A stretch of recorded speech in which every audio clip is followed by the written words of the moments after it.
Brother, you give me this money now. Even I no go house. Oh. How many times I go tell you say I no get money? Brother, na lie. Anytime when you dey press your phone, I dey always see you, they smile.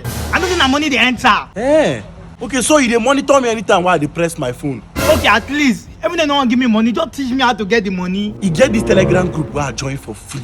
And wetin they do there be say they go forecast match for you for BetKing and other platforms. So any match where they forecast there and you use better money play am, you don win better money. Oh. Hey, okay, brother, I don't hear you. But just for today, just find me small thing I go use. Okay. Make I find you small thing. Yes. You are a nikompu. Like a funke and Kemi, they ready to turn up. And all of my guys, them are ready. They ready to come feel alright. So baby, let's connect. I bring good vibes. Brother. Who are you? Brother, you don't know me again. Come on, will you get out of here? Can you imagine this boy? Okay, but before I go, that Pokemon with the treat your toilet infection don't come in the house. Jesus!